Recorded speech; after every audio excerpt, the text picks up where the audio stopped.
Siraj,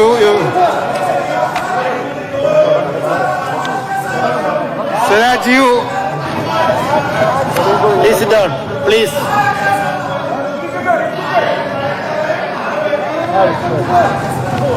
ബഹുമാനപ്പെട്ട speaker, UDF-ഉം BJP-യും സംയുക്തമായി അണിനിരന്ന ഒരു അവിശ്വാസ പ്രമേയത്തിന്റെ ചർച്ചയുടെ ഭാഗമാണ് ഇപ്പോൾ നമ്മൾ ഇവിടെ കണ്ടത്. ബാബറി മസ്ജിദിന്റെ മിനാരങ്ങളെ കാത്തു സംരക്ഷിക്കാൻ ഇന്ത്യൻ മതനിരപേക്ഷതയ്ക്ക് കാവലാളായി നിന്ന VP സിംഗിന്റെ മതനിരപേക്ഷ ഗവൺമെന്റിനെ സംഘപരിവാരത്തോടൊപ്പം തോളോട് തോൾ ചേർന്ന് വലിച്ചു താഴെയിട്ട ആ ഭൂതകാല അനുഭവത്തിന്റെ ഹാങ് ഓവറിൽ നിന്നിരിയും കേരളത്തിലെ കോൺഗ്രസും മാറിയിട്ടില്ല എന്ന് തെളിയിക്കുന്നതാണ് ഇന്നത്തെ അവിശ്വാസ പ്രമേയ ചർച്ചയും. കേരളത്തിൽ ഒരു ഇടതുവിരുദ്ധ ദുഷ്ടസഖ്യം പ്രവർത്തിച്ചുകൊണ്ടിരിക്കുകയാണ്. ജനവിരുദ്ധ പ്രതിപക്ഷം മാത്രമല്ല, ആ പ്രതിപക്ഷത്തിന്റെ അസത്യ ജൽപ്പനങ്ങളെ അച്ചടിമഷി പുരട്ടിയും ദൃശ്യചാരുത നൽകിയും വിശുദ്ധ സത്യമാക്കാൻ അധിക സമയ ജോലി ചെയ്യുന്ന കുത്തക മാധ്യമങ്ങളുമായി ചേർന്നുള്ളതാണ് ആ അവിശുദ്ധ സഖ്യം. അവരുടെ മഴ പോലെ പെയ്തിറങ്ങുന്ന വിഷം പുരട്ടിയിട്ടുള്ള നുണകളെ ജനങ്ങളുടെ മുൻപാകെ തുറന്നു കാണിക്കാനുള്ള ഒരു അവസരമായിട്ടാണ് ഈ അവിശ്വാസ പ്രമേയത്തിന്റെ ചർച്ച ഇപ്പൊ പുരോഗമിച്ചുകൊണ്ടിരിക്കുന്നത്. നമ്മൾ എത്രയോ അവിശ്വാസ പ്രമേയ ചർച്ചകൾ ചരിത്രത്തിൽ കണ്ടിട്ടുണ്ട്. നല്ല നിലയിൽ കാര്യങ്ങൾ അവതരിപ്പിക്കാൻ പ്രാപ്തിയുള്ള, കാര്യരുമ്പിന്റെ കാഠിന്യത്തോടെ ലക്ഷ്യവേദിയായ വാക്കുകൾ ഉപയോഗിക്കാൻ കഴിയുന്ന ബഹുമാന്യനായ പ്രമേയാവതാരകന്റെ ഇന്നത്തെ അവിശ്വാസ പ്രമേയം എന്തേ ഇങ്ങനെ നനഞ്ഞ പടക്കമായി മാറി, എന്തേ ഇങ്ങനെ ദുർബലമായി പോയി, എല്ലാം അതിലുണ്ട്. മുൻപ് സംസാരിച്ചവർ പറഞ്ഞിട്ടുമുണ്ട്. എനിക്കൊന്നേ സൂചിപ്പിക്കാനുള്ളൂ, ഈ അവിശ്വാസ പ്രമേയം പരാജയപ്പെട്ടു പോകുമെന്ന കാര്യത്തിൽ ആർക്കും ഒരു സംശയവുമില്ല. പരാജയപ്പെടാൻ വേണ്ടി മാത്രമുള്ള വാദങ്ങൾ ഉന്നയിക്കുന്നവരായി നിങ്ങൾ മാറിയത് കൊണ്ട് നിങ്ങൾക്ക് നാണക്കേട് അനുഭവപ്പെടുകയുമില്ല. പക്ഷേ ഡൽഹിയിൽ ഒരു അവിശ്വാസ പ്രമേയം ഇപ്പോൾ നടക്കുന്നുണ്ട്. സോണിയാഗാന്ധിയിലുള്ള അവിശ്വാസം പ്രകടിപ്പിക്കുന്നു. അതിന് തെരുവിൽ അടിപിടിയായി കഴിഞ്ഞിരിക്കുന്നു. ആ അവിശ്വാസം പാസ്സാകാൻ സാധ്യതയുണ്ട് എന്ന് നിങ്ങളെ ഞാൻ ഓർമ്മപ്പെടുത്താൻ മാത്രം ആഗ്രഹിക്കുകയാണ്. ബഹുമാന്യനായ പ്രമേയ അവതാരകൻ മുൻ UDF ഗവൺമെന്റിന്റെ അവസാന കാലഘട്ടത്തിലെ നടപടികളെ സംബന്ധിച്ച് പരാമർശിച്ചുകൊണ്ട് അന്ന് മാധ്യമങ്ങളോട് പറഞ്ഞു, ഇത് വെറും കൊള്ളയല്ല, തീവെട്ടിക്കൊള്ള, അതായിരുന്നു വാക്ക്. പക്ഷേ ഈ അവിശ്വാസ പ്രമേയ അവതരണത്തിൽ പോലും LDF ഗവൺമെന്റിനെതിരെ അദ്ദേഹം അങ്ങനെ ഒരു വാക്ക് ഉപയോഗിച്ചില്ല. ബഹുമാന്യനായ പറവൂർ അംഗത്തിന് അറിയാം, LDF UDF-നെ പോലെയല്ല. തീവെട്ടിക്കൊള്ള എന്ന വാക്ക് UDF-നെ ചേരൂ, LDF-ന് ചേരില്ല. ആ തിരിച്ചറിവിന്റെ അടിസ്ഥാനത്തിൽ അങ്ങ് അത്തരം UDF-ന് ചേർത്തിക്കൊടുത്ത വിശേഷണങ്ങൾ ഞങ്ങളുടെ നേരെ ഉപയോഗിക്കാത്തതിൽ അങ്ങയോടുള്ള നന്ദി ഈ ഘട്ടത്തിൽ ഞാൻ രേഖപ്പെടുത്തുകയാണ്. ബഹുമാന്യനായ പ്രതിപക്ഷ നേതാവ്, UDF ഗവൺമെന്റ് കേരളം ഭരിക്കുമ്പോൾ അങ്ങ് മന്ത്രിയാവുന്നതിന് മുൻപ് കേരള പഞ്ചായത്ത് എംപ്ലോയീസ് ഓർഗനൈസേഷന്റെ കേരള സംസ്ഥാന സമ്മേളനം പാലക്കാട് നടക്കുമ്പോൾ ഉദ്ഘാടനം ചെയ്തുകൊണ്ട് പ്രസംഗിച്ച് അദ്ദേഹം അങ്ങ് നടത്തിയിട്ടുള്ള ഒരു വാചകമുണ്ട്. അതിങ്ങനെയായിരുന്നു: കേരള സംസ്ഥാനത്ത് നിന്ന് അഴിമതി കൊടികുത്തി വാഴുന്നു. ഈ കോവിഡ് കാലത്ത് ദിവസം 3 നേരം വാർത്താ സമ്മേളനം നടത്തിയിട്ടും ഒരുപാട് ആരോപണങ്ങൾ ഉയർത്തിയിട്ടും ഈ ഗവൺമെന്റിനെതിരെ അങ്ങനെ ഒരു വാചകം അങ്ങ് ഉപയോഗിച്ചില്ല. അങ്ങേക്കറിയാം, UDF ഗവൺമെന്റിന്റെ കാലത്തേതുപോലെ അഴിമതി കൊടികുത്തി വാഴുന്ന ഒരു ഘട്ടമല്ല ഇത്. അത് പറയാൻ പാടില്ല എന്ന് അങ്ങേക്കറിയാം. അങ്ങനെ ഉപയോഗിക്കാതിരുന്നതിന് അങ്ങയോടും നന്ദി രേഖപ്പെടുത്താൻ ഈ അവസരം ഞാൻ ഉപയോഗിക്കുകയാണ്. KPCC-യുടെ മുൻ പ്രസിഡന്റ് ബഹുമാന്യനായ ശ്രീ VM സുധീരൻ ആ കാലത്ത് മാധ്യമങ്ങളുടെ മുൻപാകെ പറഞ്ഞൊരു വാചകമുണ്ട്. അതിങ്ങനെയായിരുന്നു: കേരളം മാഫിയ രാജിലേക്ക് പോകുന്നു. അദ്ദേഹം ഇപ്പോൾ ഒരുപാട് വിമർശനം ഉയർത്തുന്നുവെങ്കിലും ഈ വാചകം ഉപയോഗിച്ചിട്ടില്ല. LDF-ഉം UDF-ഉം രണ്ടും രണ്ടാണെന്നും നിങ്ങളുടെ കാലത്ത് നിങ്ങൾ തന്നെ ഉയർത്തിയ വിശേഷണങ്ങൾ ഈ ഗവൺമെന്റിന് ചേരില്ലെന്നും തിരിച്ചറിയുന്ന നിങ്ങളോടുള്ള നന്ദി പറയാൻ വേണ്ടി തന്നെയാണ് ഞാൻ ഇതിന്റെ ആദ്യ ഭാഗം ഉപയോഗപ്പെടുത്തുന്നത്. എന്തൊക്കെയായിരുന്നു നിങ്ങളുടെ ഗവൺമെന്റിന്റെ കാലഘട്ടത്തിൽ ഓർക്കുന്നില്ലേ? 2013 സെപ്റ്റംബർ മാസം 7-ാം തീയതി DGP ആയിരുന്ന ബാലസുബ്രഹ്മണ്യം ഒരു റിപ്പോർട്ട് നൽകി. ആ റിപ്പോർട്ടിലെ വാചകം എന്തായിരുന്നു? മന്ത്രിമാരുടെ ഓഫീസുകൾ കുറ്റവാളികളുടെ താവളമായി മാറുന്നു എന്നായിരുന്നു. ഈ ഗവൺമെന്റിനെ കുറിച്ചല്ല, നിങ്ങളുടെ ഗവൺമെന്റിനെ കുറിച്ച് നിങ്ങളുടെ DGP തന്ന റിപ്പോർട്ട്. അതുപോലെ തന്നെ സോളാർ കേസിൽ ബഹുമാനപ്പെട്ട ഹൈക്കോടതി കേരള മുഖ്യമന്ത്രിയുടെ ഓഫീസിനെ ചൂണ്ടി പറഞ്ഞത് എന്താണ്? കുറ്റവാളികളുടെ താവളമായി മാറിയോ ഈ ഓഫീസ് എന്നാണ് ചോദിച്ചത്. കടകംപള്ളി ഭൂമിയുടെ പാടിൽ വിവാദ പുരുഷനായി മാറിയ അന്നത്തെ മുഖ്യമന്ത്രിയുടെ ഗൺമാനെ ചൂണ്ടി എന്നാണ് പറഞ്ഞത്. ഇദ്ദേഹമാണോ കേരളത്തിന്റെ മുഖ്യമന്ത്രി എന്നാണ് പറഞ്ഞത്. ഓർമ്മിപ്പിക്കേണ്ടി വരുന്നത്, നിങ്ങൾ ആവശ്യപ്പെട്ടത് കൊണ്ടാണ്.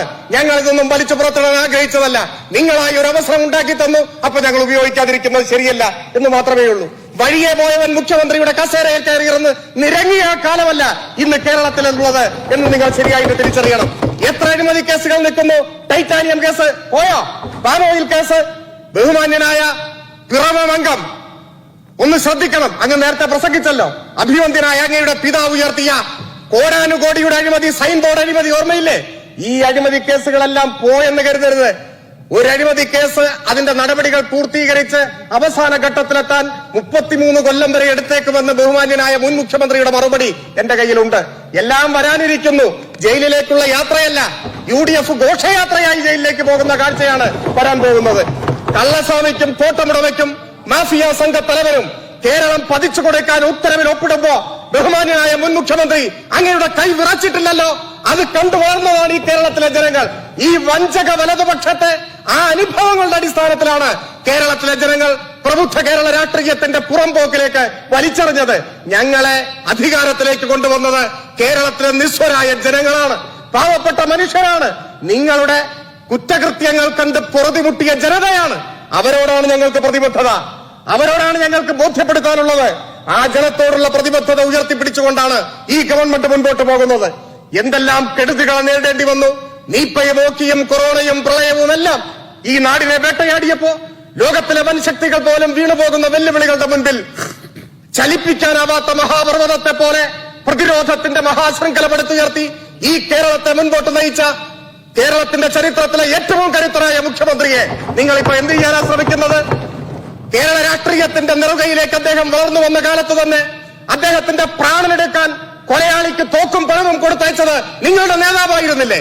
അങ്ങനെ പ്രാണനെടുക്കാൻ നോക്കിയിട്ട് നടക്കാതെ അപ്രതിരോധനായ നേതാവായി വളർന്നപ്പോ ഇപ്പൊ അധിക്ഷേപങ്ങൾ കൊണ്ട് ദുരാരോപണങ്ങൾ കൊണ്ട് പ്രഭ കെടുത്താൻ കഴിയുമോ എന്ന് നിങ്ങൾ നോക്കുകയാണ്. ഇതെല്ലാം കേരളത്തിലെ ജനങ്ങൾ തിരിച്ചറിയുമെന്ന കാര്യത്തിൽ ഞങ്ങൾക്ക് യാതൊരു സംശയവുമില്ല. എന്തെല്ലാം പുകമറകൾ സൃഷ്ടിച്ചു PSC യെ കുറിച്ച് ഇല്ലേ? ഇവിടെ മുൻപ് സംസാരിച്ച അംഗം ചില കാര്യങ്ങൾ സൂചിപ്പിച്ചല്ലോ. 2012 PSC പരീക്ഷയുടെ ചോദ്യ പേപ്പർ വിൽപ്പനയ്ക്ക് എന്നൊരു വാർത്ത കേരളത്തിലെ പ്രമുഖ പത്രത്തിൽ വന്നു. ആ വാർത്തയുടെ മുന്നിൽ ഞങ്ങളാരും ആ ഭരണഘടനാ സ്ഥാപനത്തിന്റെ വിശ്വാസ്യത തകർക്കുന്ന നടപടികളിലേക്കോ ആരോപണങ്ങളിലേക്കോ പോയില്ല. മാന്യതയുടെ രാഷ്ട്രീയം എന്തെന്ന് കണ്ടു പഠിക്കണം നിങ്ങൾ, മറന്നു പോകരുത് നിങ്ങൾ. എന്നാൽ 2019 ജൂലൈ 1 KAP 4 റാങ്ക് ലിസ്റ്റ് വന്നപ്പോ, ഒരു കോപ്പിയടി ആരോപണം വന്നപ്പോ നിങ്ങൾ എന്തൊക്കെയാണ് ചെയ്തത്? ആ സ്ഥാപനത്തെ തകർക്കാൻ നോക്കിയില്ലേ? ബഹുമാന്യനായ പ്രതിപക്ഷ നേതാവേ, 18/7/2019 ഈ സെക്രട്ടേറിയറ്റിന്റെ മുൻപിലുള്ള ധർണ ഉദ്ഘാടനം ചെയ്തുകൊണ്ട് അങ്ങ് പറഞ്ഞു ഈ റാങ്ക് ലിസ്റ്റ് റദ്ദാക്കണം പറഞ്ഞല്ലോ. കഴിഞ്ഞ ജൂൺ മാസം 30-ാം തീയതി ആ റാങ്ക് ലിസ്റ്റിന്റെ കാലാവധി കഴിഞ്ഞപ്പോ അന്ന് നിങ്ങൾ പറഞ്ഞു റാങ്ക് ലിസ്റ്റിന്റെ കാലാവധി നീട്ടണം, റദ്ദാക്കണമെന്ന് പറഞ്ഞതും നിങ്ങൾ, നീട്ടണമെന്ന് പറഞ്ഞതും നിങ്ങൾ. ആരാണ് നിങ്ങളെ കൊണ്ടിങ്ങനെ നിങ്ങളെ ഇങ്ങനെ അപഹാസ്യനാക്കി മാറ്റുന്നത് എന്ന് നിങ്ങൾ ആലോചിക്കണം. കേന്ദ്രം ഒഴിവുകൾ നിരത്താത്തതിനെ കുറിച്ച് ഇവിടെ പാലക്കാട് അംഗത്തിന് പരാതിയില്ല, യൂത്ത് കോൺഗ്രസിന് പരാതിയില്ല, 8 ലക്ഷം ഒഴിവുകൾ ഒഴിവാക്കുന്നതിനെ കുറിച്ച് പരാതിയില്ല. ഞാനൊരു കാര്യം ഓർമ്മപ്പെടുത്താം. നിങ്ങൾ ഭരിക്കുമ്പോ ഈ കേരളത്തിൽ നിയമന നിരോധനം ഉണ്ടായിരുന്നു. ആ നിയമന നിരോധനത്തിനെതിരെ സമരം നടന്നു. ഇന്നത്തെ ചീഫ് വിപ്പ് സഖാവ് K രാജനും ഞാനും എല്ലാം ഉൾപ്പെടെ ഈ സഭയിലിരിക്കുന്ന യുവജനാംഗങ്ങൾ TV രാജേഷും ഷംസീറും എല്ലാം ഉൾപ്പെടെയുള്ളവർ കേരളത്തിന്റെ തെരുവുകളിൽ പലയിടത്തും ഭരണകൂടത്തിന്റെ മർദ്ദനം ഏറ്റുവാങ്ങിയവരാണ്. ഈ സെക്രട്ടേറിയറ്റിന്റെ മുൻപിൽ ഞാനും രാജനും അടക്കമുള്ളവർ നിരാഹാര സത്യാഗ്രഹം നടത്തി. യൂത്ത് കോൺഗ്രസിന്റെ പ്രസിഡന്റിനും വൈസ് പ്രസിഡന്റിനും 1 മണിക്കൂർ നിരാഹാരം കിടക്കേണ്ടി വന്നിട്ടില്ല. ഈ ഗവൺമെന്റ് അധികാരത്തിൽ വന്നപ്പോ ഒരു രോമത്തിന് പോറലേറ്റിട്ടില്ല. എന്താ നിയമനത്തിന്റെ സ്ഥിതി? 1,23,104 പേരെയാണ് നിങ്ങൾ 5 കൊല്ലം കൊണ്ട് നിയമിച്ചത്. PSCയിൽ 1,41,615 പേരെ LDF നിയമിച്ച് കഴിഞ്ഞു 4 കൊല്ലം കൊണ്ട്. LP സ്കൂളിൽ അധ്യാപകരായി 1,630 പേരെയാണ് നിങ്ങൾ നിയമിച്ചത്. 7,322 പേരെ ഞങ്ങൾ നിയമിച്ചു. UPSI 802 പേരെ നിങ്ങൾ നിയമിച്ചു. 4,446 പേരെ ഞങ്ങൾ നിയമിച്ചു.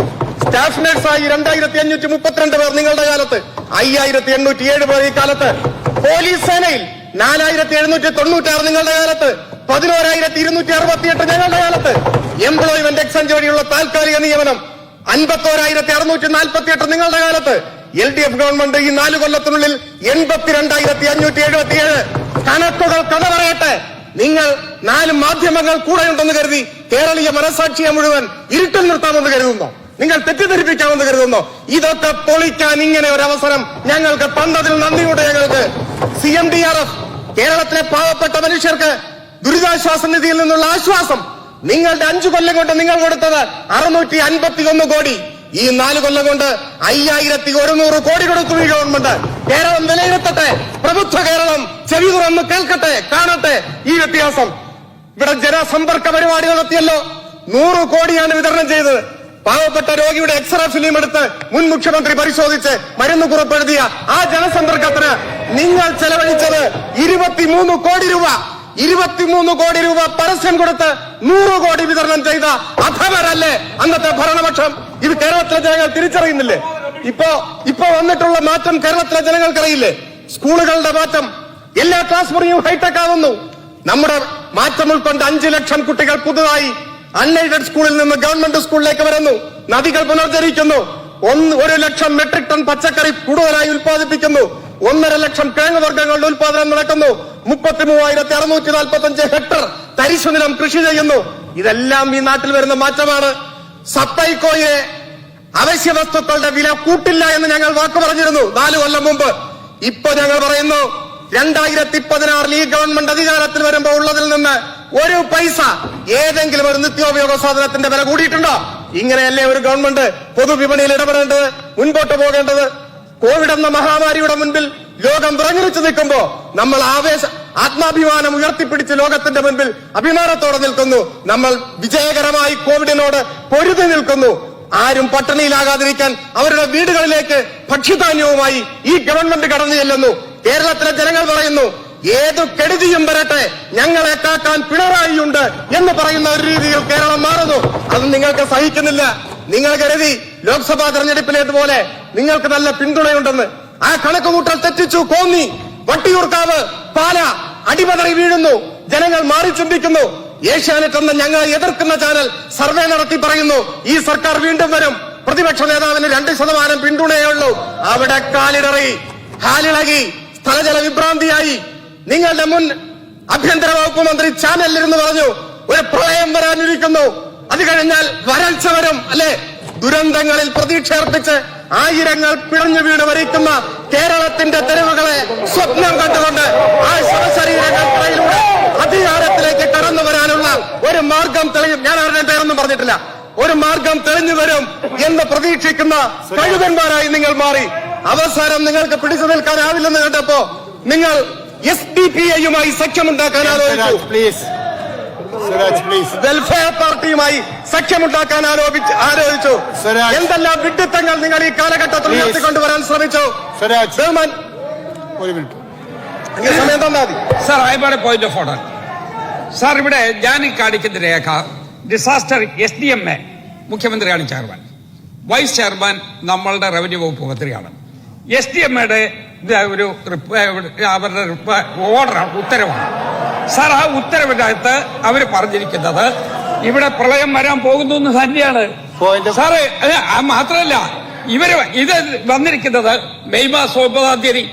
ഈ ഉത്തരവിന്റെ ഡേറ്റ് മെയ് മാസം 9 തീയതി, ഗവൺമെന്റ് ഓർഡറിന്റെ മെയ് മാസം 9 തീയതി. സാർ, മെയ് മാസം 9 തീയതി വന്ന ഒരു കാര്യത്തെ കുറിച്ച് ബഹളം ഉണ്ടാക്കാതെ, മെയ് മാസം 9 തീയതി വന്ന ഒരു കാര്യം മുഖ്യമന്ത്രിയുടെ അധ്യക്ഷതയിലുള്ള യോഗത്തിൽ എടുത്ത തീരുമാനം മെയ് മാസം അവസാനം ഞാൻ ചോദിച്ചാൽ ഞാനാണോ കുറ്റക്കാരൻ? ചോദിക്കേണ്ടത് അവിടെയല്ലേ? ചോദിക്കേണ്ടത് മുഖ്യമന്ത്രിയോടല്ലേ, എന്നോടല്ലല്ലോ ചോദിക്കേണ്ടത്. സർ, SDMAയുടെ ഈ ഉത്തരവ് എന്റെ കയ്യിലിരിക്കുമ്പോ ഈ ഉത്തരവ് ഞാൻ ചോദിച്ചു. ഇതാണ് കാര്യം സർ. ഇത് അംഗമാണെങ്കിൽ രേഖയിൽ സർ, ഇങ്ങനെ വസ്തുതാവിരുദ്ധമായ കാര്യം പറഞ്ഞ് ജനങ്ങളെ കബളിപ്പിക്കുന്ന ഒരു വഞ്ചന ഒരിക്കലും സമ്മതിക്കില്ല. അതുകൊണ്ട് റൂൾ 37 അനുസരിച്ച് അത് രേഖയിൽ നിന്ന് മാറ്റണമെന്ന് ഞാൻ ആവശ്യപ്പെടുന്നു.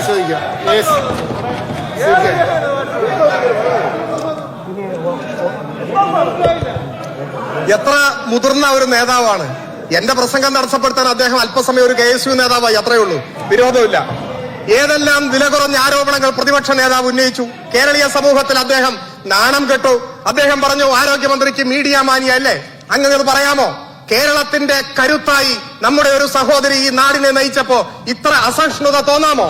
അങ്ങ് അമേരിക്കൻ മിറ്റിഗേഷൻ മോഡലിലേക്ക് ഷിഫ്റ്റ് ചെയ്യണമെന്ന് ഈ സഭയിൽ പറഞ്ഞ് അപമാനിതരായില്ലേ? രാജസ്ഥാനെയും തമിഴ്നാടിനെയും മാതൃകയാക്കണമെന്ന് അദ്ദേഹം പറഞ്ഞില്ലേ? അങ്ങയുടെ വില ജനങ്ങളുടെ മുൻപിൽ ഇടിയാനല്ലേ സഹായമായത്? SLC+2 പരീക്ഷ നടത്തുന്ന ഈ മുഖ്യമന്ത്രിക്ക് വട്ടാണെന്ന് അങ്ങയുടെ അനുചരൻ ഈ കേരളത്തിന്റെ മുൻപാകെ പറഞ്ഞ് അപമാനിതനായി മാറിയില്ലേ? സാലറി ചലഞ്ചിനെ എതിർത്ത് കോടതിയിൽ പോയി നാണം കെട്ടില്ലേ? സ്പ്രിംഗ്ലറിന്റെ ഡേറ്റ വിറ്റുവെന്നും മുഖ്യമന്ത്രി സ്വന്തം കയ്യിൽ നിന്ന് നഷ്ടപരിഹാരം കൊടുക്കണമെന്നും പറഞ്ഞ് കോടതിയിൽ പോയി അപമാനിതരായില്ലേ? ആശാപുര ഗ്രൂപ്പിനെ സംബന്ധിച്ച് ആരോപണം ഉന്നയിച്ച അവസാനം അതിന്റെ MD-യോട് ഫോണിൽ ഞാൻ റെക്ടിഫൈ ചെയ്തോളാമെന്ന് കേണപേക്ഷിക്കേണ്ടി വന്നില്ലേ? അങ്ങക്ക് എന്നാണ് ഇങ്ങനെയൊക്കെ പറയുന്ന ഒരു ശാപത്തിൽ നിന്ന് മോചനം കിട്ടുക? KPMG-യെ കുറിച്ചുള്ള ആരോപണം, റേഷൻ കാർഡ് ഡേറ്റയെ കുറിച്ചുള്ള ആരോപണം, ഏറ്റവും ഒടുവിൽ ഫോൺ CDR സംബന്ധിച്ചെല്ലാം തുടർച്ചയായി അപമാനിതരാകാൻ വിധിക്കപ്പെട്ടത് എന്തുകൊണ്ട് എന്ന് അങ്ങ് ആലോചിക്കണം. അങ്ങയുടെ ഉപദേശകർ, അങ്ങയുടെ ഗ്രൂപ്പ് എതിരാളികൾ അങ്ങയെ ചാടിക്കുന്ന കുഴി അങ്ങ് തിരിച്ചറിയുകയും വേണം. ഏതായാലും ഈ ഘട്ടത്തിലാണ് ഒരു സ്വർണ്ണക്കള്ളക്കടത്ത് വീണ് കിട്ടിയത്. കുറിച്ച് തന്നെ പറഞ്ഞു കളയാം. കള്ളക്കടത്തിന്റെയും കൊള്ളയുടെയും കൊലപാതകത്തിന്റെയും ചരിത്രം പരതിയാൽ കുറ്റകൃത്യത്തിന്റെ പാപക്കളയുമായി നിൽക്കേണ്ടി വരിക, പ്രതിക്കൂട്ടിൽ സ്ഥിരമായി നിൽക്കേണ്ടി വരിക നിങ്ങൾക്ക് മാത്രമായിരിക്കും. 986 ജനുവരി 31 കുവൈറ്റിൽ നിന്നും 2 പേർ വരുന്നു. സ്വീകരിക്കാൻ അന്നത്തെ മുഖ്യമന്ത്രിയും 2 മന്ത്രിമാരും പോകുന്നു. ഞാൻ ആരുടെയും പേര് പറയാത്തത് KPCC ആഫീസിൽ നിന്ന് പഠിച്ച രാഷ്ട്രീയ സംസ്കാരമല്ല ഞങ്ങളുടേതെന്നതുകൊണ്ടാണ്. ഞാൻ ആരെയും ആക്ഷേപിക്കാൻ ഉദ്ദേശിക്കുന്നില്ല. അവസാനം ആ വന്ന 2 പേർ 4 പെട്ടികൾ കൊണ്ടുവന്നിരുന്നു. ഒരാഴ്ച കഴിഞ്ഞപ്പോ ഇന്ത്യ ഗവൺമെന്റിന്റെ കത്ത് വന്നു. ഇത് ദുരൂഹ വ്യക്തിത്വങ്ങളാണ്, വിസയില്ലാത്തവരാണ്, എങ്ങനെ ഇവർ ഇവിടെ എത്തി? അവസാനം 4 പോലീസുകാരെയാണെന്ന് സസ്പെൻഡ് ചെയ്തത്. ആ പെട്ടിയിൽ എന്തായിരുന്നു പ്രതിപക്ഷ നേതാവേ?